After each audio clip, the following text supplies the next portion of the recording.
potatoes that have come in. That will only disturb it and antagonize it and make it seem less one with you than ever. The way to become one with the universe is to trust it as another, as you would another, and say, let's see what you're going to do. But in doing that, you see, in saying that to everything else that you have been taught to think is not you, you are also saying it to yourself.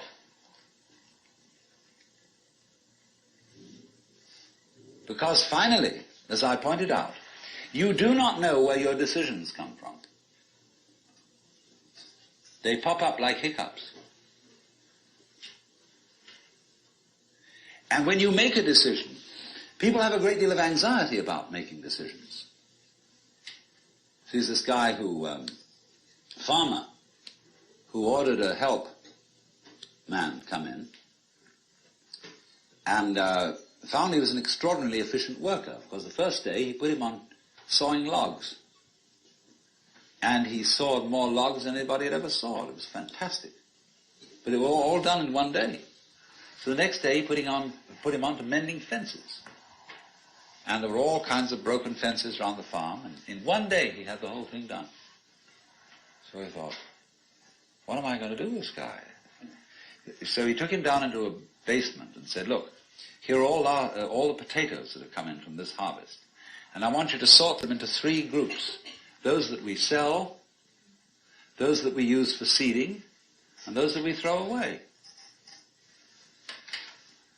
So he left him at that. At the end of the day, the laborer came back and said, well, that's enough, mister. I quit. Oh, he said, you can't quit. I've never had such an excellent worker. I'll raise your salary. I'll do anything to keep you around here. Ah, I said, no. It's all right mending fences and chopping wood, but this potato business is decision after decision after decision after decision.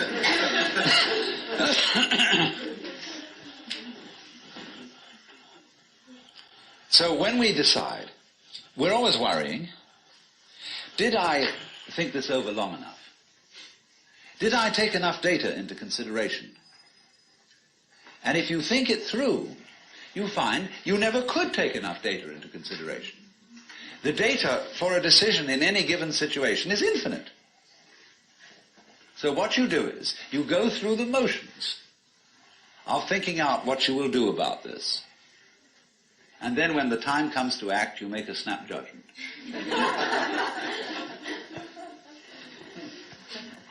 I mean, I'm speaking a little extremely, making some fun of it and so on, because after all, we do occasionally get the vague outlines of things and make a right decision on rational grounds.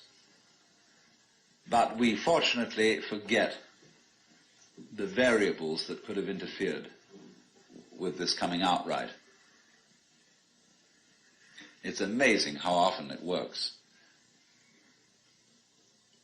But warriors are people who think of all the variables beyond their control and what might happen. So then when you make a decision, and it works out all right, I think very little of it has much to do with your conscious intent and control. But somehow or other, you are able to decide and control things more harmoniously if you delegate authority. That's why very great businessmen are those who can delegate authority. Trust others to work for them. Because those are people developing businesses on the same basic structure that is fundamental to a living organism. Delegation of authority. It loves and nourishes all things, but does not lord it over them. And you see, then, what is happening is this. The more you let go of it and trust it, as if it were quite other than you.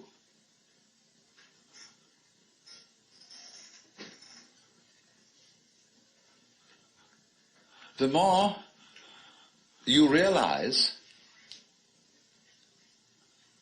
the inseparable identity of self and other.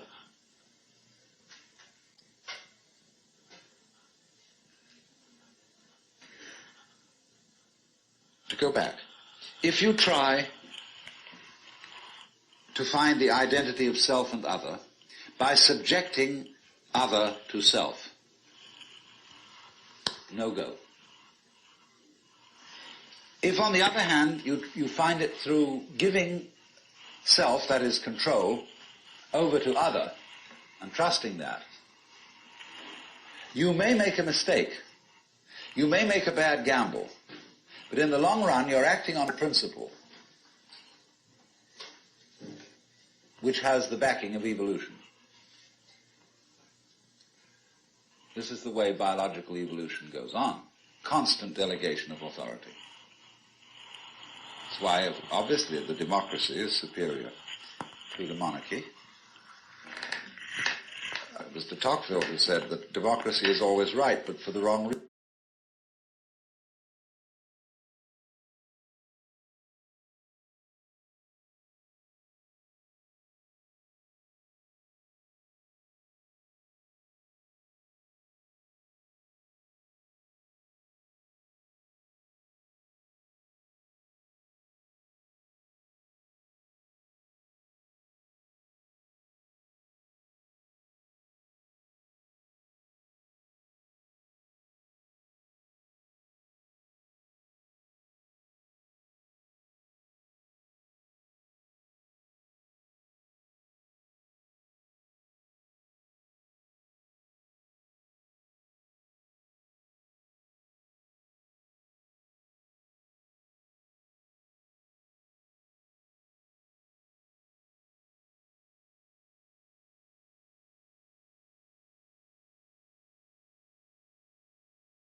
We'll begin by refreshing memories as to what went before.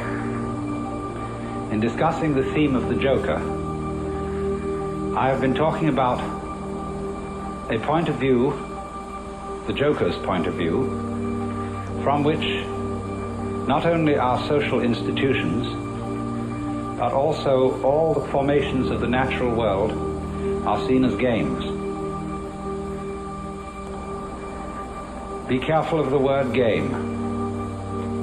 It doesn't mean as trivialities, because when we say it's just a game, this often means it is just trivial. There can be important games, as when we play the piano or musical instruments. We are not necessarily doing something frivolous, but we are playing. And there is something in the nature of all play that is not serious, but at the same time may be sincere. And I tried to give you the picture of the multiplicity of natural forms on the one hand, and of human social institutions, and all the things that we do and consider important and busy ourselves with as human beings. I tried to give you the point of view from which these can be seen as games, as things being done, as it were, simply for themselves,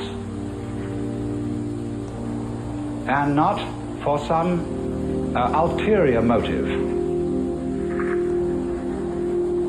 And therefore, these games are in a way best played when they are played as games. Although it's really all right for people to take them seriously, except that they are a little bit deprived. They're missing something. And so when the Joker sees a person taking his life seriously and regarding himself as extremely important, there is something a little bit funny about it, and he is inclined to get the giggles.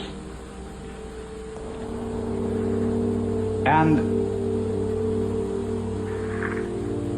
it's all he knows, that the very intensity of seriousness with which the individuals concerned are taking these games will be a kind of foil for the subsequent bursting into laughter when he sees that it wasn't serious after all. You see that?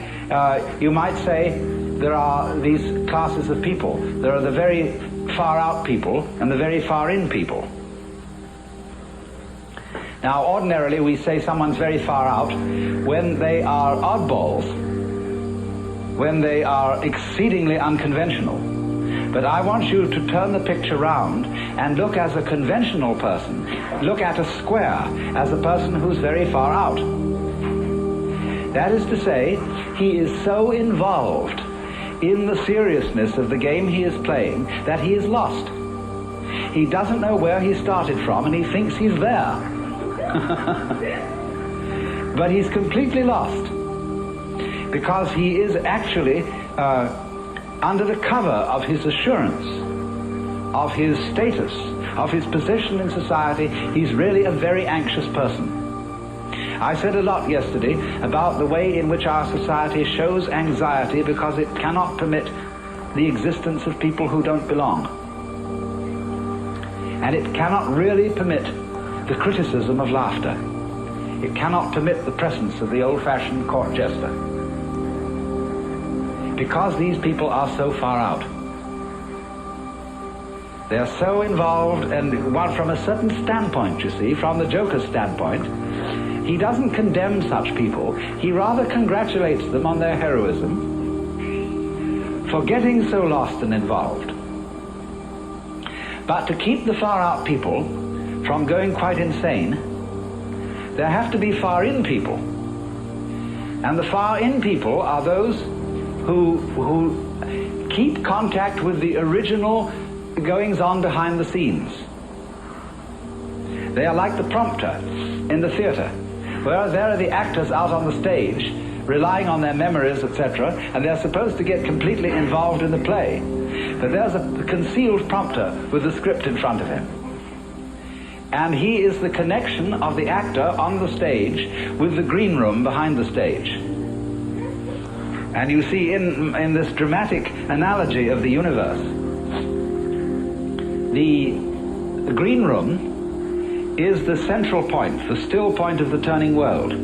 The green room is how God is when he's back home, not involved in all these games, and takes off the mask.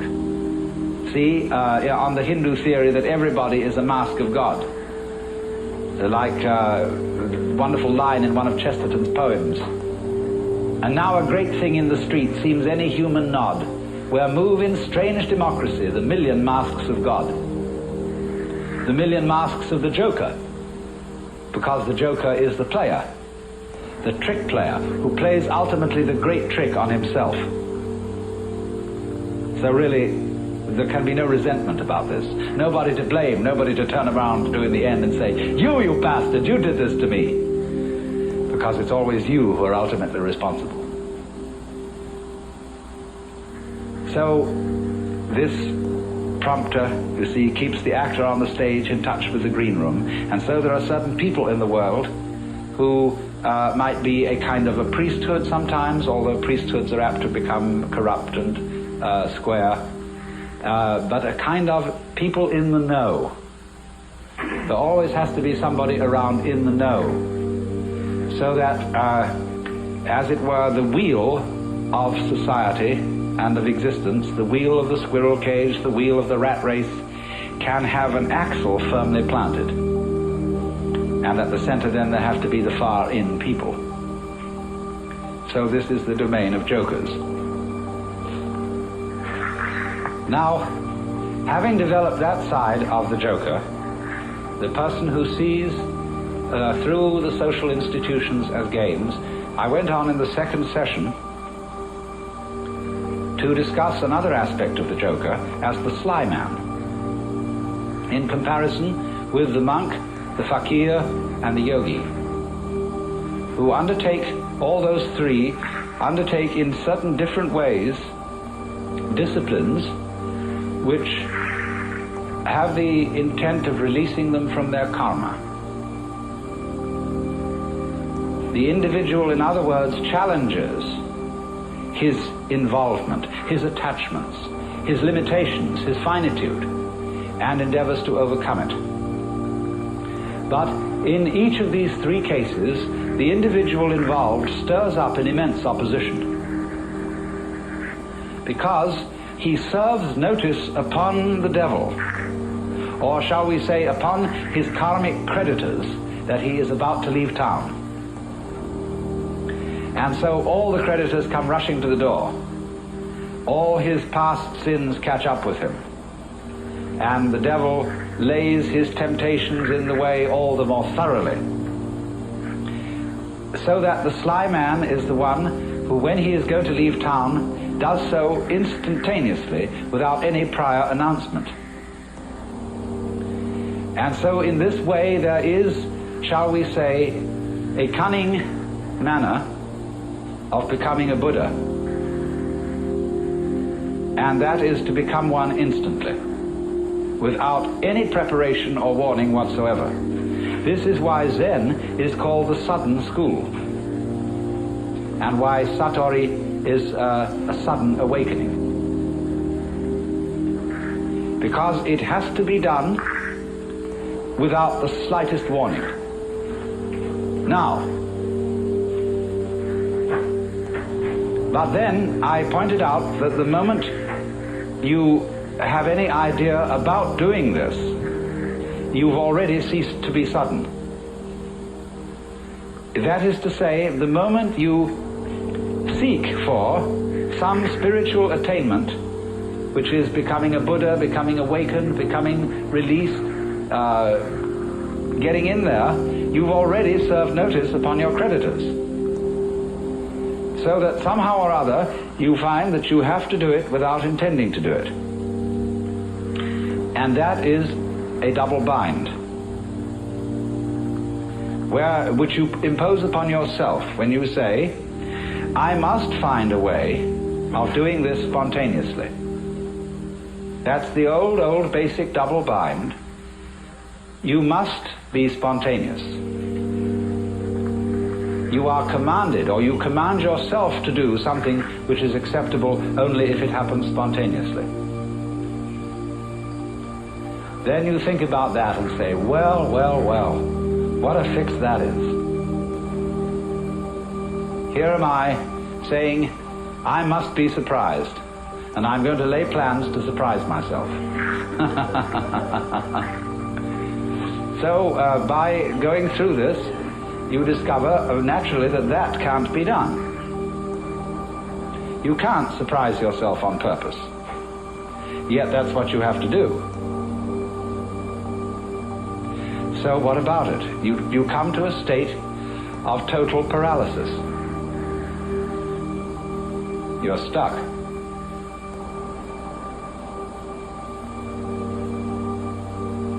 The one thing that is terribly important to be done can't be done.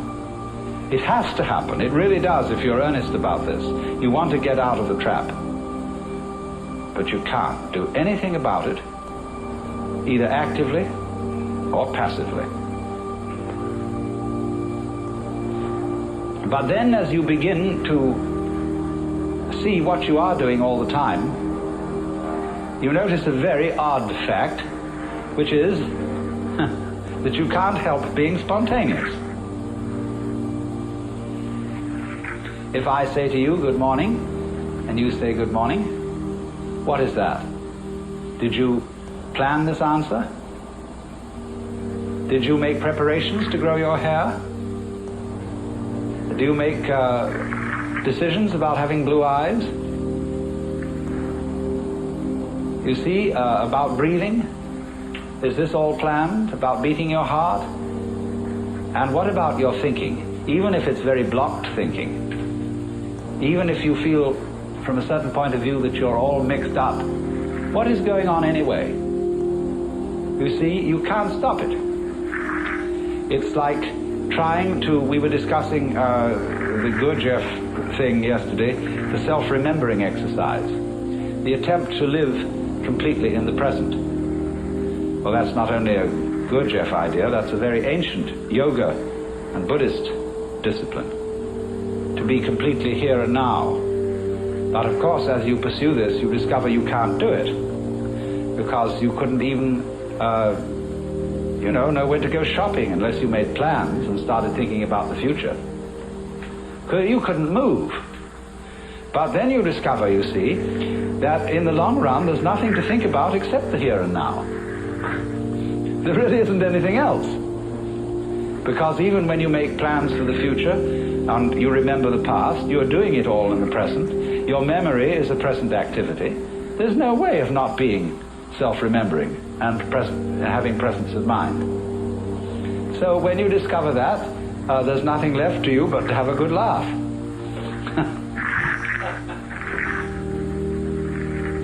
Well, now, I want to develop to a greater extent something I only touched on yesterday afternoon when we were discussing anxiety and laughter and the relationship between the two. I suggested that anxiety and laughter are really the same phenomenon, but seen from different points of view. As we all know, we can have shudders of horror and shudders of delight, tears of grief and tears of joy. And it's the same shudders and the same tears in either case, but they have a completely different meaning. Now, life is a matter of oscillation. Life is vibration. It's the whole time and all the way through. The question is, how are you going to interpret that? Is it tremble, tremble, tremble, or is it laugh, laugh, laugh? That's the great thing. And sometimes it's one, and sometimes it's the other. So that the whole thing of the Joker is he comes into being, as it were, at the point when the anxiety interpretation of the trembling becomes the laughing interpretation. We were talking about monks who had skulls in their cells to remind them of mortality. And we think a grim thing. The skull is a grim thing. But Chesterton had the poem about the skull. Chattering finch and waterfly are not merrier than I.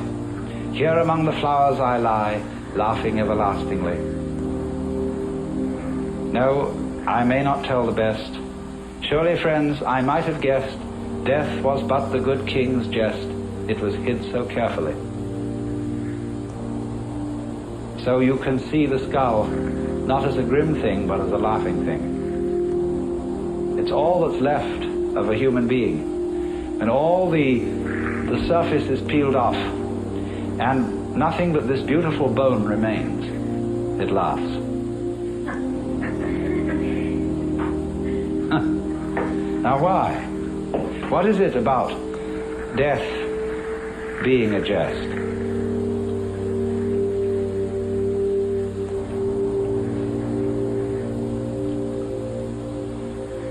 We discussed the problem of the zebra. You remember whether a zebra is a yellow horse with black stripes or a black horse with yellow stripes. And of course, you can see it either way. And you can argue till all is blue about which side is right. And let's suppose that a black horse is a horse of ill omen, even though striped with yellow. And a yellow horse, a horse of joy and good omen, even though striped with black. This is our eternal problem. We are in the state of egocentric consciousness firmly convinced that death is a threat. We are so convinced of this, even though individuals may say, well, I'm not really afraid of death. What I'm afraid of is dying in an unpleasant way. Nevertheless, since almost all moralists and people concerned with ethics seem to agree, whatever their differences of opinion, that survival is a good thing. In some sense, if not survival in this body, even the most, the people who would rather be dead than red, firmly believe that that is true because they believe there is a hereafter, where they can go and where they can be rewarded for the courageous stand against evil which they have taken. You see? So that's still some kind of insistence on the value of survival. And we all cling to this idea of survival with tremendous passion. But we have been fooled,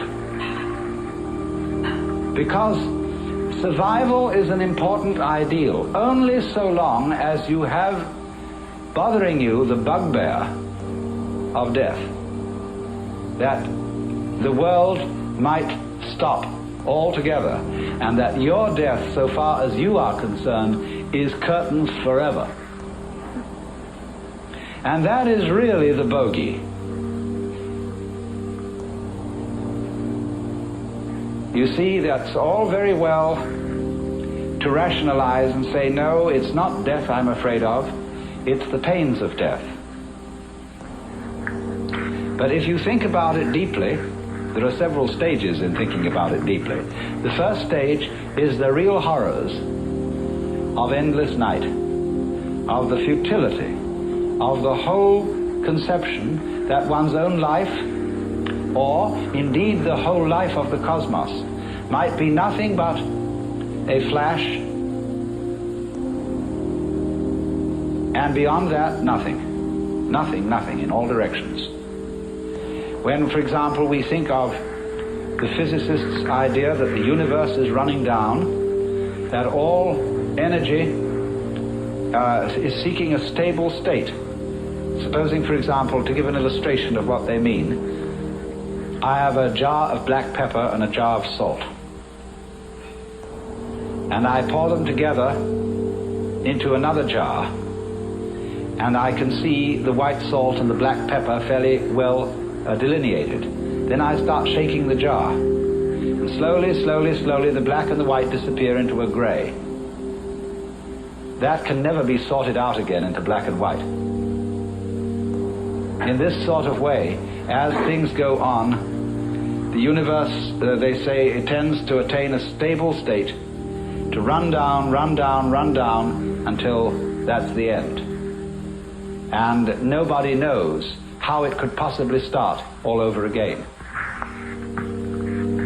But I always say, and I feel it in a sort of funny, intuitive way, that what happened once can happen again. If this world started at some time, supposing there was a colossal explosion which set all these galaxies flying out, then what existed before that explosion must surely have been something like the stable state to which we shall run down in the end. And if it went bang once, there's absolutely no reason why it shouldn't go bang again. I suppose there are temperaments in logic. I have a temperament whereby I just cannot, it seems to me absolutely basic that what happened once can happen again. But there are other people who so cherish the unique that they can conceive the idea of something like existence happening only once. But you see, something that happens only once doesn't happen at all. What happens if a given sound consists of only one vibration? What is the up crest of a wave apart from the down crest? Can you conceive that? That's the same koan as what is the sound of one hand.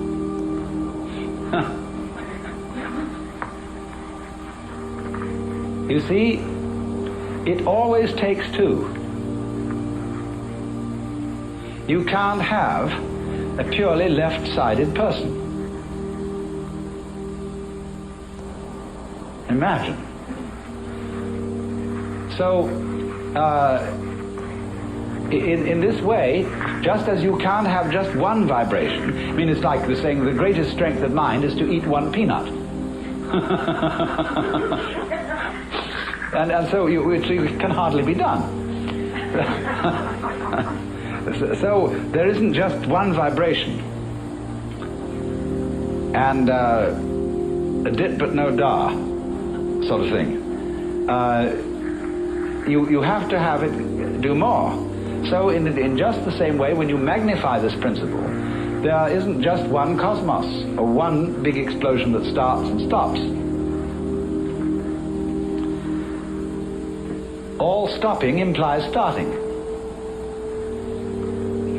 Someone just wrote to me, we haven't parted because we never met.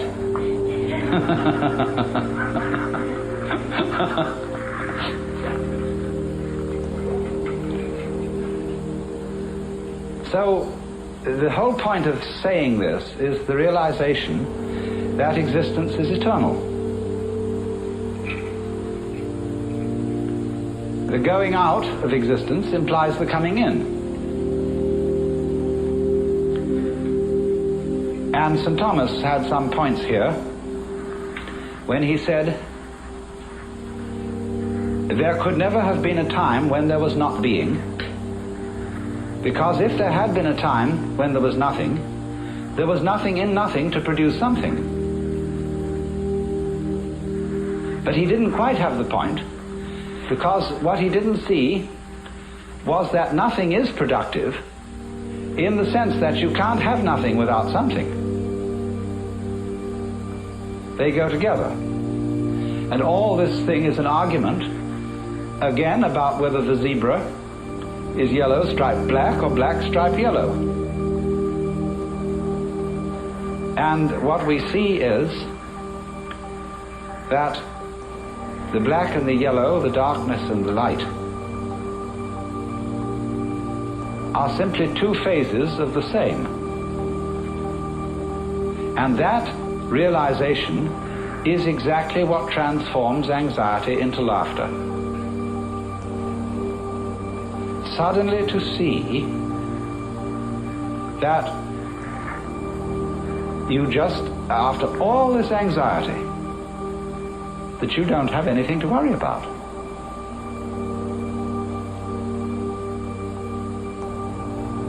Now, that doesn't mean that there will not in our future lie some extremely painful experiences, or experiences that we would ordinarily interpret as horribly painful. We may all die of ghastly diseases, or of radiation burns, or of unimaginable things.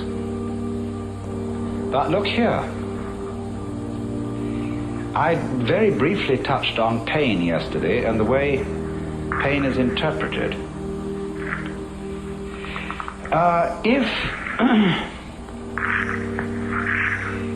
If you interpret pain as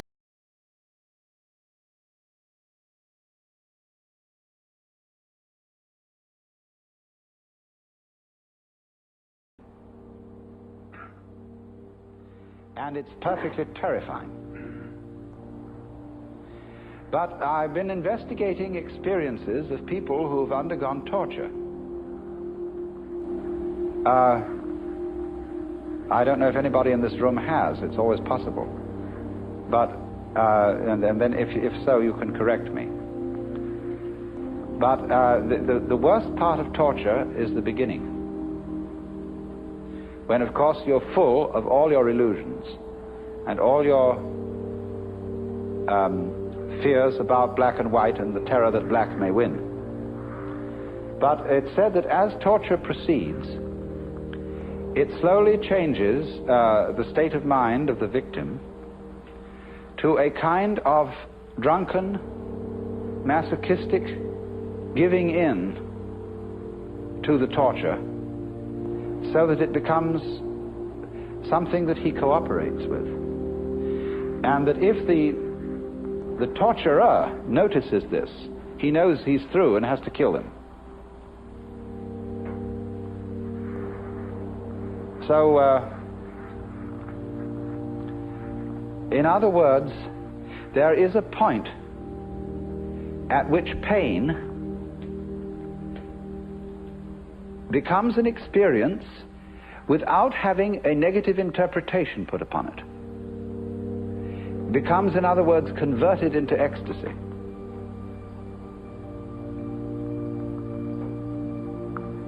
It simply becomes, you see, a way of going through extraordinarily far out sensations which have no meaning. If they have meaning, the meaning of threat, the meaning of death looming at the end, and you know this is the tearing apart and the destruction of you, then you see it is absolutely horrendous. But if it has no meaning at all, just transpose yourself into another dimension to illustrate it, because what the dimension I'm talking about is a very tough one. But let's go back to a simpler one. Let's take sounds.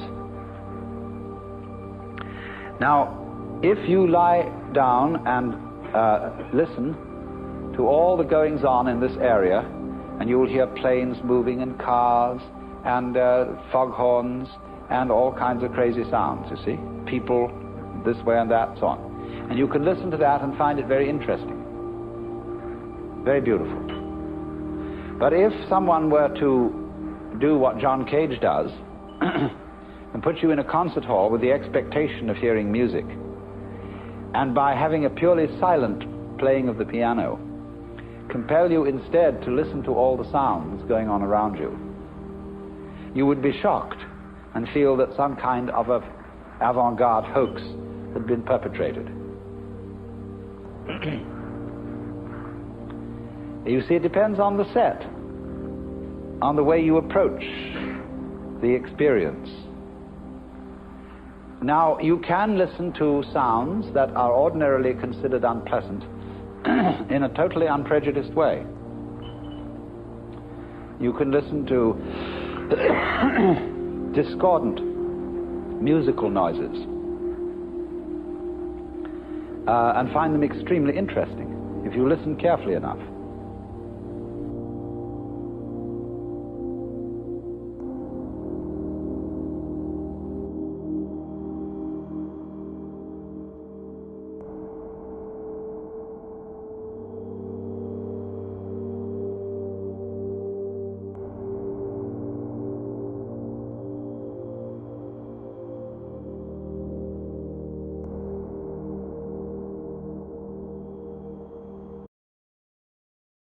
I see many faces here tonight that are rather new to me. And I'm happy about this because I believe in turnover. I don't like the idea of a philosopher who has a kind of constant cliquish following of disciples, because I believe that the kind of philosophy I'm talking about is more like a medicine than a diet. And you don't want to get hooked on the medicine. It has a specific job to do and then send you away. Of course, if you want to come back for kicks, it's a free country and you always can. But basically, my idea in giving lectures and any kind of philosophical discourse is to set people free from me. It's like a good doctor. He's always trying to get rid of his patients, because he knows that there are always an enormous, sort of indefinite supply of people who are going to be sick. And if he gets rid of patients, the patients he gets rid of will recommend those new ones to come, and he'll get rid of them too. Now that's my attitude, to all this. And that's why I'm giving a seminar this weekend on the worldly religions, which means being free from religion, so that your everyday life and your everyday profession and your everyday work becomes your religion, instead of being something that you feel bound to belong to and that you use as a crutch and as a support. Of course, I'm not against the idea of religious celebrations, of rituals, and so on, so long as you don't get hung up on them. As a matter of fact, if you do get hung up on a ritual, like many Catholics get hung up on the necessity of having to go to Mass every Sunday because it's their duty, they learn to hate it. And it comes out in their children, because the parents hated going to Mass but felt they had to. The children hate it even more and don't do it. And thereby they deprive themselves of a celebration that would, under other circumstances, be a great delight. So we are going to move into an age now when our formal religious exercises, anything that can be branded as religion in quotes, will only survive if it's a great deal of fun. It will not survive if people do it as a solemn duty. On the other hand, the real religion is not so much in these symptomatic celebrations, and I'll call them symptomatic just in the same way as we'd say if a person is blushing, it's symptomatic of a certain psychological state. So in the same way, if people are performing rituals in the right way, it's symptomatic of a certain interior joy and peace, which comes about because they don't need a religion anymore. They've been cured of religion by religion. Buddha gave the example of his doctrine, the Dharma, or the method of Buddhism. He likened it to a raft for crossing a stream. Here's the raft. You get on it and you cross the stream. You get to the other side. Well, you certainly don't pick up the raft and carry it. But there are a lot of people who are kind of rafty. They love the raft. They stay on it. When they get to the other shore, they go back and pick up a new load and then bring it over again. And there you find all kinds of philosophers and clergy types and monks and people of that kind who are, shall we say, addicted to religion. But I want to talk to you now about the non-addictive sort of thing, where the superior, the finest product of religion is something that doesn't look like religion at all, but is simply the practice of one's life. My old friend Frederick Spiegelberg of Stanford University called this the religion of no religion. You might say it's like when you get a great artist performing, it looks so easy. He doesn't seem to have any props.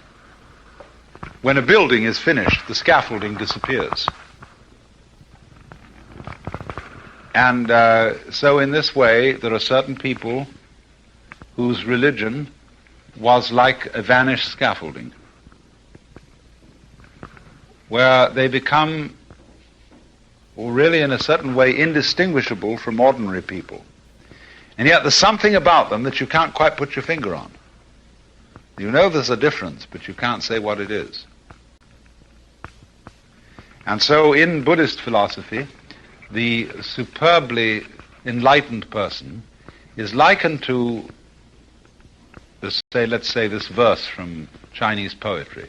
Entering the forest, he does not disturb a blade of grass.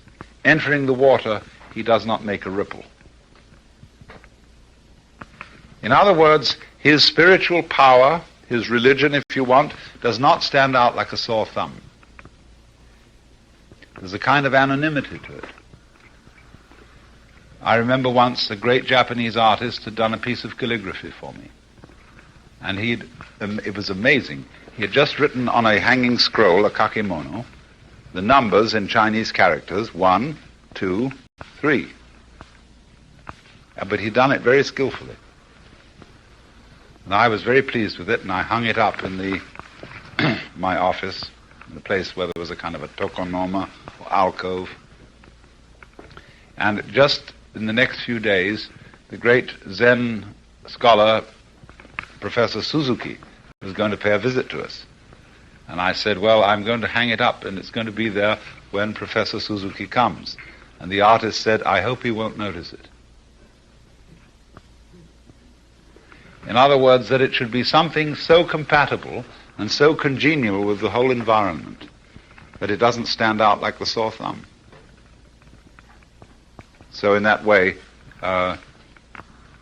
a person's religion can be something that becomes them, as distinct from something that they have a hang-up on. To be hung up on religion is just terrible, because you're always talking about it, you're always trying to convert other people to your point of view, you're interminably discussing your opinions, and saying, it's just like you found a great doctor who has got the latest medicine for you to get hooked on. And you go around and you try and persuade all your friends to join up with you, because that gives you a kind of feeling of confidence. The more people agree with you, the stronger you feel in your opinions. And all missionary work is based on this fallacy. So please understand from the start, when I'm talking to you, I am not trying to convert you. I'm not trying to do you any good. I'm just doing my own stuff. I talk this way like birds sing. It amuses me. I enjoy it because I'm interested. I'm full of wonder about this universe and full of all sorts of thoughts about it, and I like to share these with people. Not in order to interfere with your personal lives or make you dependent on me. Heaven forbid. If I had enough people dependent on me, I would have no sleep at nights at all. They'd be on the phone, they'd be hanging around, they'd go away. But simply that I think that with our exchange of ideas and rubbing ourselves against each other, we may find something of mutual interest. Now, let's not make any more ambitious claim for it than that, because anything beyond that would be getting us into the world of power games, trying to influence people, trying to control people, and I'm not interested in that. So let me start by putting my cards on the table and saying more or less as simply as I can what my basic approach is to the whole question of religion. Namely, my feeling for, idea about, the nature of this thing we call life, the universe, and so on, is.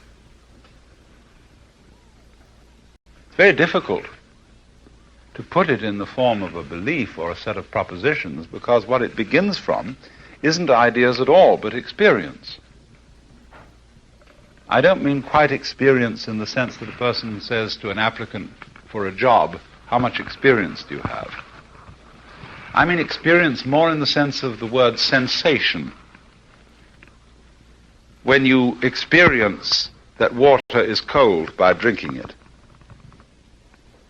you can't say, no, I've experienced 22 times that water is cold and therefore I'm qualified about it. You see, you don't go about it that way. You just experience the actual sensation of drinking water. Well, what I call religion is based on that sort of state. It's based on a kind or modality of consciousness as to what all this is that's going on. Now, we are mostly brought up in all different kinds of cultures, not only Western, but African, Latin American, Eastern, and so on. The individual human being is by and large brought up to feel in some way that he's a puppet. There are various ways of describing man as a puppet. That he is, you see, it begins with childhood. When the child is made to feel a subordinate member of the family. because when children come into the world, we play all kinds of funny tricks on them. We are not at all honest with them. The first thing you notice is that when people start talking baby language, that's not being fair with a child. You get these, I've been watching some educational television, and there are these sort of funny school teacher type girls who are very well-meaning, but they always roll their eyes and lift their eyebrows when they talk, and talk kind of simple, direct baby language of this kind. Dear children, we are all, what nice boy will do this, that, and the other, you know. Ugh. Because this isn't direct speaking at all. It's not as the way you'd speak to each other. It's creating children as a separate class. And a child, if you don't treat a child in the same way as you would treat any other person, the child is instantly bewildered. Why do you come on to me in a different way you come on to somebody else? Because when we don't welcome children frankly into this world, saying, how do you do? You're another one of us. And we're going to explain to you what's going on. We're playing the following games, and these are the rules of the games. And if you will please understand these rules, you will later on maybe be able to think up better ones. But what we do is we mystify children. And we put them through all kinds of complicated grades of initiation. And most of us, therefore, grow up as still children. We grow up always thinking that there is a parent above us. And if our parents are long ago dead, and now I am a grandfather, I have 5 grandchildren. See? And therefore I am able to, I suppose, assume in their eyes as much authority and as much dignity as my own grandfather did. But I know I'm just as stupid as he was.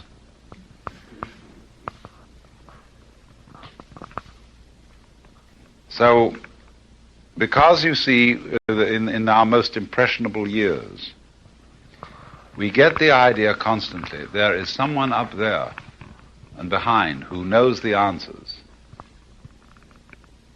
And to a certain extent they do, because they're more experienced, they've practiced skills, they're more developed in certain ways.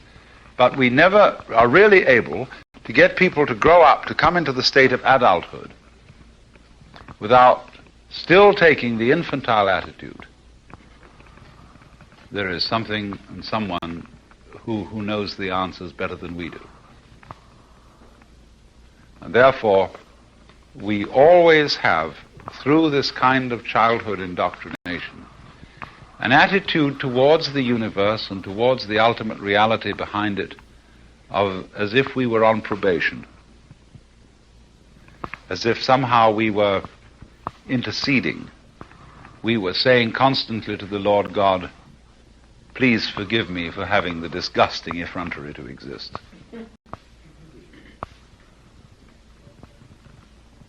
And that goes back, you see, to archaic notions of the world,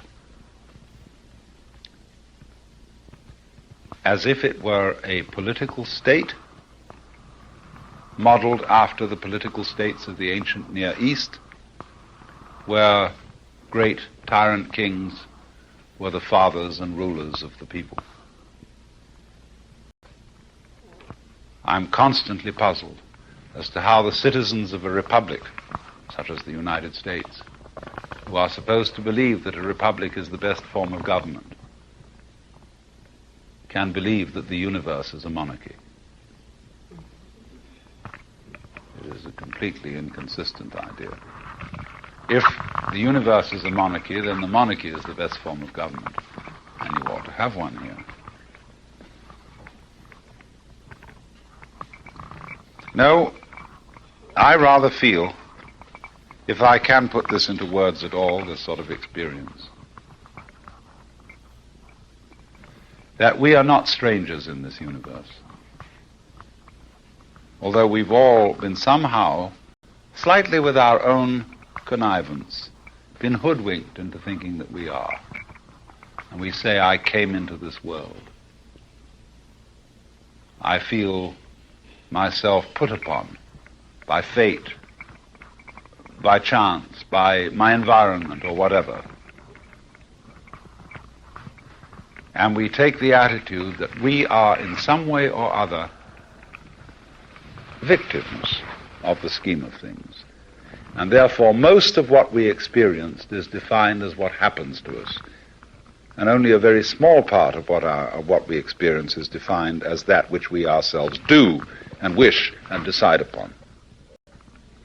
So we feel experience as a conflict, on the one hand, between our efforts and willing and wishing, and on the other hand, what simply happens. And therefore we feel sort of tossed about like ships on an enormous swell in relation to the rest of the world. But when you really consider your own existence,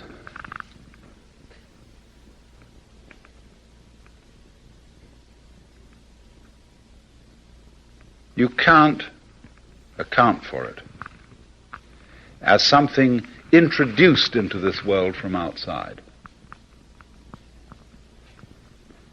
What you are as a total being, that is not only what you think and are aware of, but also all that you don't think about and aren't aware of. The whole structure of your organism. That you are this is a symptom, an expression of the whole thing that's going on.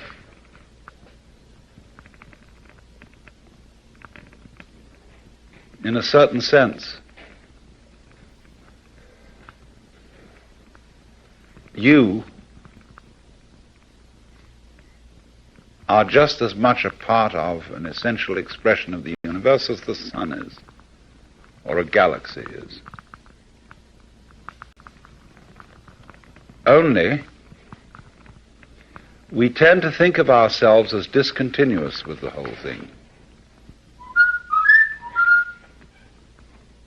In this way, when you look, let's say, at a photograph in a newspaper, you look at it with a magnifying glass, the picture disappears, and you see only an area of dots.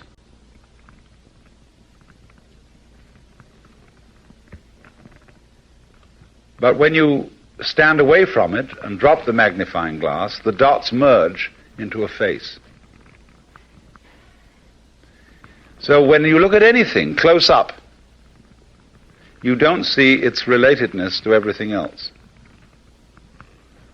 Look at the dots under the magnifying glass, and you don't see their connection with the face. So our view of our own personal lives, our own work, and our own personal circumstances is a very close-up view. And we don't see how it fits in with some larger design. We're too close to it. And we can argue it doesn't fit in.